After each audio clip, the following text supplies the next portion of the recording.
Bir takipçim dedi ki çok hızlı anlatıyorsun şefim. Biraz daha yavaş yavaş anlat lütfen. Bazı şeyleri kaçırıyoruz diye. Bugün daha yavaş yavaş anlatmaya çalışacağım. Değerli takipçim, değerli izleyici, bugün dana pöç yapıyoruz. Pöç ismini belki kullanmıyor olabilirsiniz. Dananın kuyruk kısmı anlamına geliyor. Gördüğünüz gibi yağ dokusu ve et dokusu çok lezzetli bir et. Aynı zamanda da kolajen anlamında dana kaburgadan, dana haşlamadan daha da kolajeni yüksek olan bir et. Bugün şahit oldum ki hakikaten dana paça kadar bile kolajeni yüksek olan bir yemek yapıyoruz. Gördüğünüz gibi pöçlerimi yani dana kuyruğu güzelce tuzluyorum. Benim elimde 1 kilo 300 gram civarında 5 tane dana kuyruğu var. Dana pöç var. İlk önce bir tarafını güzelce tuzladım ve daha sonra karabiberledim. Sonra diğer taraflarını ters çeviriyorum. Bu aşamada belki şöyle bir yorum gelebilir. Neden suda bekletmediniz diye. Ben et miktarı çok yüksek olduğu için suda bekletmeye etleri uygun görmüyorum. Size de tavsiyem bu şekilde. Ama dana paça olsaydı ya da herhangi bir paça olsaydı suda bekletmenizi önerirdim. Düdüklü tencereye sıvı yağ ekledim. Sıvı yağ ekledikten sonra altını har ateşte açtım. Yağ kızdıktan sonra pöçlerimi eklemeye başlıyorum. Yani dana kuyruklarımı. Hızlı bir şekilde bir kızartma işlemi yapacağım. Bu hem vitamin açısından hem de etin daha lezzetli olması, daha tatlı kıvamda olması açısından güzel bir uygulama olacak.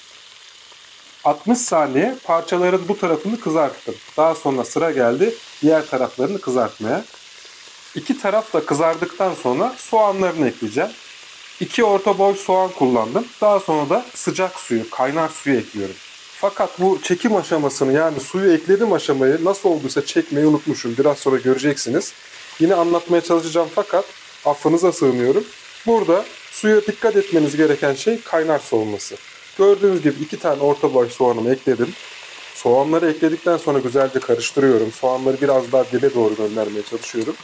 Yine bu halde de yaklaşık 2 dakika kavurduktan sonra sıcak suyumu, daha doğrusu kaynar suyumu ekliyorum. Peki ne kadar kaynar su ekleyeceğim?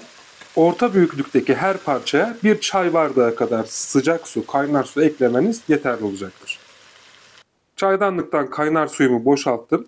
Boşalttıktan sonra etlerin tepesinden değil de birazcık kenarlarından koymanızı tavsiye ediyorum.